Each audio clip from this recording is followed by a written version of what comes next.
Jeez Louise, that's so much money. 44 billion for one company. There's 1,000 millions in 1 billion. Mm-hmm. Yeah. It's staggering. So much money. We're watching the making of a Bond villain. Could be. In real time. Welcome to the Chasing Mountains podcast. Your host, Dave Rumer and Jacob Colgan. Learning and growing from the best in business. Welcome to the Chasing Mountains podcast. I'm Dave Rumer, Jacob Colgan. Hey. Elon Musk is buying Twitter. Yes. Why is this a big deal? And why do people give a rat's ass? Well, I think for several reasons. And first off, I want to say this guy's hard to keep up with. He's like a moving target because we pre-recorded a podcast to talk about Elon Musk. That's what we do on this show. We look at entrepreneurs that are doing incredible things or have done incredible things and kind of dive into what makes them successful. But so we spent some time on his story, telling his story, and then we're like, that's it. And but it keeps evolving. It keeps evolving. Well, what just happened? Well, so he's buying Twitter. It started, we were covering his, we'll still release it at some point, but we were covering his big gigafactory opening in Tesla, rodeo? In Texas. The what do you call it? Cyber rodeo. Cyber rodeo. And which was super cool. But we had talked about how he was going to buy, I guess, what was it, 9% of Twitter? Well, he had bought 9% of Twitter. Okay. But then apparently there were I wasn't rumors listening when we were talking about it. Apparently there were rumors that he was going to buy all of Twitter. I, for one, did not believe he was going to do it because he announced it that he was going to purchase each stock for $54.20 on 420. He said that, which is 420. So 420 was in it. I assume he was memeing it out. Just he does that a lot. He does that a lot, but he was serious. I didn't think that the Twitter board was going to go for it. They were pretty they were talking a big talk about. Well, it's dramatically overvalued, right? I mean, paying $54 a share is like, I think 3 or 10 times earning. It's like stupid amount of money. But so as it sits right now, the board has unanimously announced that they voted yes. So, dude, $44 billion is what the buyout is. That's some screw you money, right? Well, not only just that, if he owned a large portion where he was in control, why would he want to buy all of it? What's the point? Well, I will tell you that here's what he posted on Twitter yesterday. Free speech is a big, I think, central component to this. At least that's what he says it is. So, this is his tweet? Yeah. So he said on Twitter yesterday, he said, free speech is the bedrock of a functioning democracy, and Twitter is the digital town square where matters vital to the future of humanity are debated. I also want to make Twitter better than ever by enhancing the product with new features, making the algorithms open source to increase trust, defeating the spam bots, and authenticating all humans. Twitter has tremendous potential. I look forward to working with the company and the community of users to unlock it. So I think he actually said this previously. I don't think he. This may have been prior to yesterday that he first said that, but that's a lot to unpack. Yeah. So, I mean, free speech, bedrock of a functioning democracy. That's what he says. Twitter is the digital town square where matters vital to the future of humanity are debated. Do you think that's true? On Twitter? Yeah. I think a lot of powerful people are on Twitter. Like CEOs of companies, the president was on Twitter. You're talking presidents of other countries, kings, queens. It's weird how many people are on Twitter. But why did he bring up free speech? Well, I mean, yeah, Twitter has a reputation of the social media platforms being one of the most heavy-handed with shadow banning and silencing people and censoring people.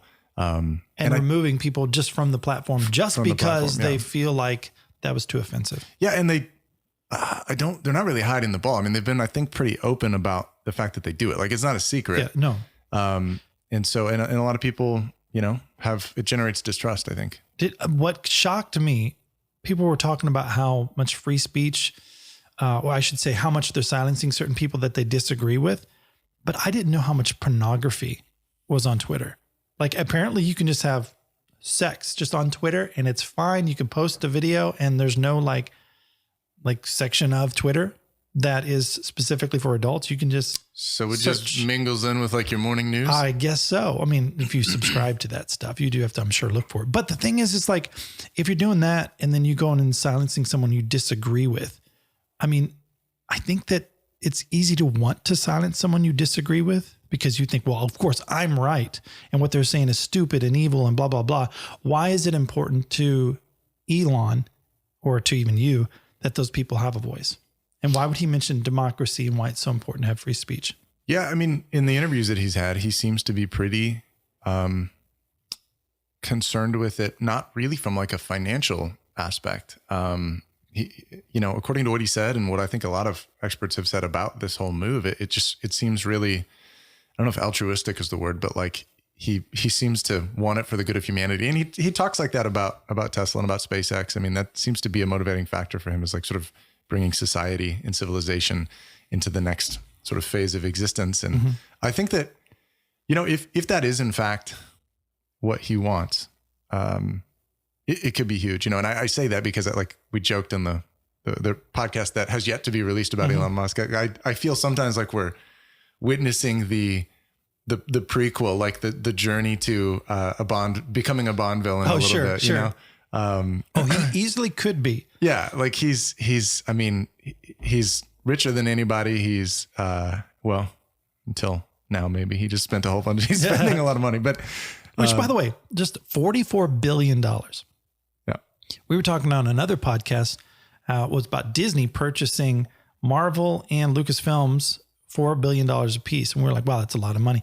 $44 billion for one company. There's 1,000 millions in 1 billion. Mm-hmm. Yeah. It's staggering. So much money. And I'm sure it's not going to be one blank check. I'm sure it's paid out in time. But why does he think taking it private? What does that even do? Why would that make it more free speech? What's the plan?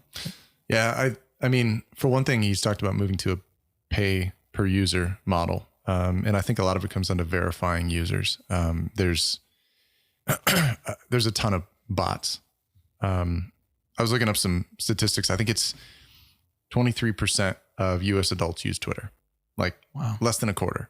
So there's like a lot of the activity, and they're pretty heavy users, that 23%, but like there's a lot of activity on Twitter that is AI. It's not humans. It's spam. And mostly like 25 to 35-year-olds. Why? This is in the US, by the way. Sure. Why buy Twitter instead of Instagram, instead of TikTok, instead of?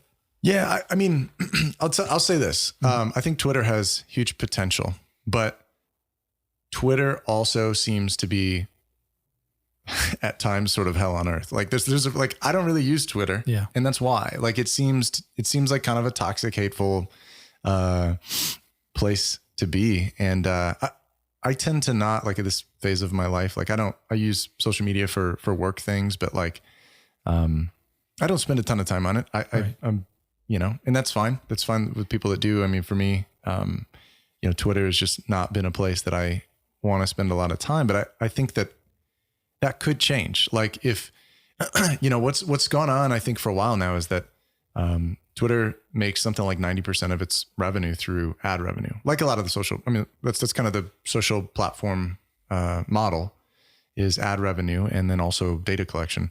But, by being heavily dependent on ad revenue, it kind of sets the stage for big corporations, big spenders, on Twitter ads to have a say. So, and of course, obviously I think that goes without saying. It could include political campaigns. It could include, governments that are spending. There's some stuff that goes on Twitter that, including the shadow banning and all these things, that I think just leads a lot of people to distrust what they're seeing out there. And so, by taking it private, by verifying who is in fact using it, ensuring that it's not just AI meant to kind of confuse and throw a bunch of nonsense out there to muddy the waters, I think that there's a lot of potential. Now he's got also a ton on his plate. Like I don't fully understand how but he does can do all put these the things, right people in place. Yeah. Look he at does. the CEO of SpaceX. That lady knows what she's doing and she just knocks it out of the park. Why? Let me take that back. Maybe it's the CFO. I can't remember, but he hires the best people for the job. And I think that's what he does well. I heard also that he's going to be making the algorithm open source so people can actually see what's going on. And that was the other thing he said here. Yeah. So why is that even important? Is it so that just people... Well, he says to increase trust. Because that's what Twitter has been accused of. Facebook, you hear it all the time, that the algorithms are set up to benefit, certain individuals or certain groups and then squash others. So, there's just a lot of distrust, I think, and he's trying to rid it of that. It's interesting though. Here's what I will say that's kind of ironic to me is that Elon has sort of set the bar high for himself because, can I call him Elon? Yeah, we're buddies. Mr. Musk. Mm-hmm. That seems I'll weird. text him later and see if it's okay. He has spent joking. He's spent a while now sort of poking at Twitter and complaining about Twitter and identifying all these these issues and flaws and problems with Twitter. And so now he's buying the company, it looks like, and it's sort of like, okay, now you need to fix these things. You can't, let this stuff go on now that you've spent all this time sort of poking at it and saying it needs to change. Did this start off as a poll on Twitter as well? Didn't he put out a poll? Yeah. Or something like that? Should I buy Twitter? I think he's put out a few of them. He said, there's something else he said here too. Let me pull this up. He's clarifying free speech. He says by, quote, free speech, end quote, I simply mean that which matches the law. I'm against censorship that goes far beyond the law. If people want less free speech, they will ask government to pass laws to that effect. Therefore, going beyond the law is contrary to the will of the people. So to me, like that supports the town square idea, which is like, you and I are sitting here talking. We could have this same conversation walking on the street in public. It seems as though he's sort of trying to align with like, well, if you could say it in the town square, if you could say it in public, free speech, right? As dictated by the law, then you should be able to say it on Twitter. For example, if I say I'm going to come over to your house and kill you, like someone would be like, hey, we should call the cops on this guy. Yeah, I would believe that. That's a threat. You would believe it. Yeah. But if someone's threatening that on there, I can see that being something like, whoa. You're making a death threat. You probably shouldn't do that. Jacob, but when it comes to Jacob is my brother-in-law, by the way. So sure. He has in fact actually threatened to kill me before early in our didn't I? Early in our relationship. But it was sort of it was from brotherly love. I said, look, you're a good man. If you hurt my sister, I said, I'm not even talking about like emotionally. If you break up, that hurts her heart, whatever. But it's like, if you hurt her, I will kill you. I assume that offer still stands too. Sure does. She's over on our she's switching producing today. She's doing our whole production. She's very pregnant. So hi, you want to say hi? Hi, everybody. Thanks for being here today. We might have you look up some Elon stuff here. Overall with Elon, it seems like you said, he's got a lot on his plate. Can he do it? I believe he can, because he's going to put the right people in place. And so many people are upset because of the Trump effect. Is people think that this is an instant thing, that Trump is coming back and this is going to be an overthrow of the government. Why do you think people care so much that he's on there? I know this is getting a little political. That's its own podcast. Yeah. And I'll say it's interesting because a lot of this stuff that is business related, there's less and less moves you can make to avoid the politics of the situation. And I know that we've, it's our intention to not be political on this podcast. We want to sort of, we want to talk business. That's not what we're about either. I love business. Yeah. But yeah, I mean, but why is everybody gravitating towards that? That's its own podcast. Yeah. I mean, as far as like Trump's Twitter life, sure.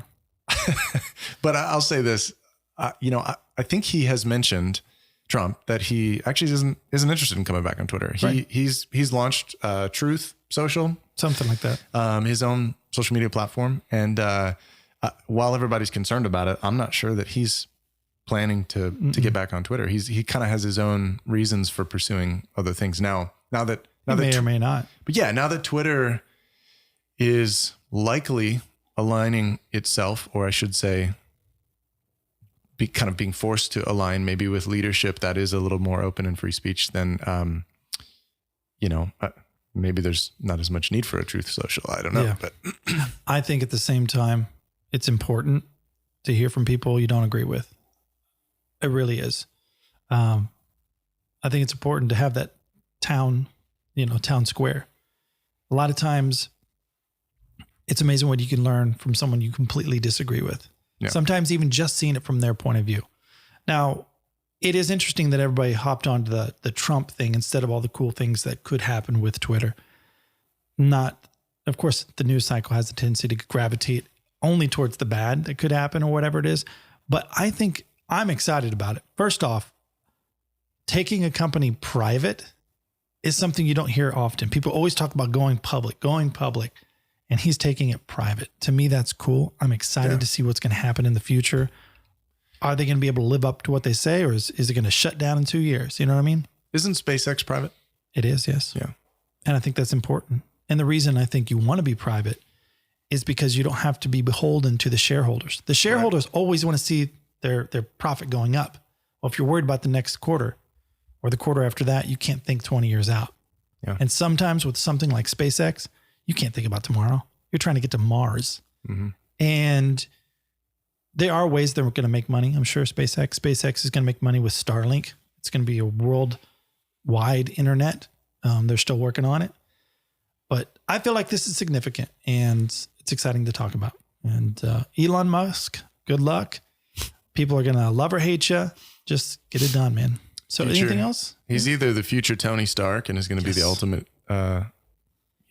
crime fighting bad guy, or he's I'm telling you, we're watching the making of a Bond villain. Could be in real time. It is. Well, especially with, I would say no to that, except for the, what's that? Neuralink, the thing that they're trying to get to connect to people's brains. And just overall, this is a big deal. I know most people won't care, but buying Twitter for $44 billion is kind of a crazy thing to do.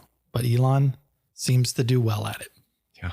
It's going to be really interesting to see where we go from here. Yeah. Like I said, it's been a moving target talking about Elon Musk. Mm-hmm. I think it'll continue to be. I'm sure he'll come up again.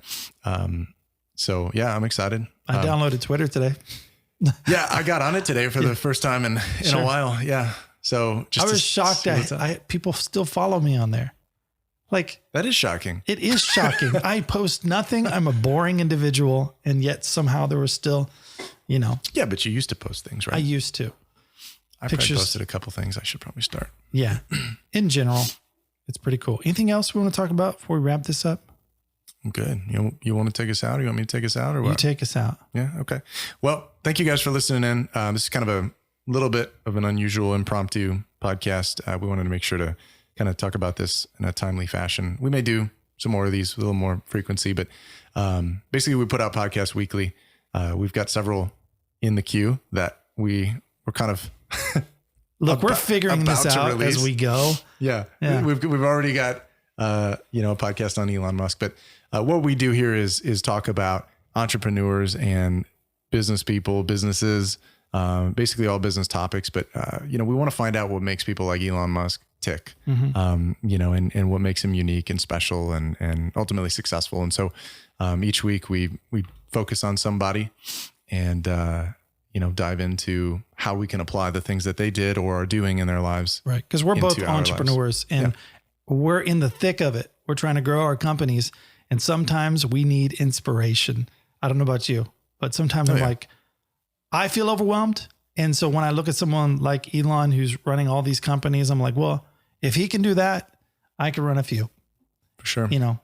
And I've got a few employees and he's got a few 100,000. So it's interesting. I will say this to wrap this all up. It's interesting how many people are frustrated that he would have that much power with Twitter, but I haven't heard a lot of people complain about how many billionaires own newspapers and or like news TV shows.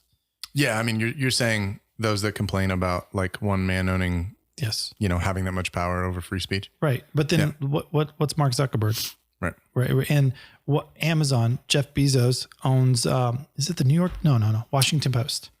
Yeah, I think that's right. And who's the billionaire that owns CNN? I forget his name. Yeah. He's the founder. You know who I'm talking I about. know who you're talking about. Yes. But either way, it's interesting how people will pick on the little things. I think it's going to be good for the platform because I think it was probably on its way out. And maybe he saw that. Yeah. But I still feel like, Elon, you could have got a better deal than $44 billion. Jeez Louise, that's so much money. Anyways, we're out. That's Chasing Mountain Podcast. If you guys have any comments, any thoughts on this that you want to share, please put in the comments below. We'd love to hear them. Like and subscribe. We've got a lot more great content coming. Looking forward to connecting with you guys soon. Thanks. Bye. Thank you for being a part of this podcast. Please leave a comment with your questions or business endeavors. We would love to be a part of your journey. If you would like to hear more, please like and subscribe. The thoughts and opinions on this show do not reflect those of our advertisers, employers, or other affiliates. The content should not be considered legal or financial advice. The Chasing Mountains podcast is a production of Chasing Mountains Media. Copyright 2022.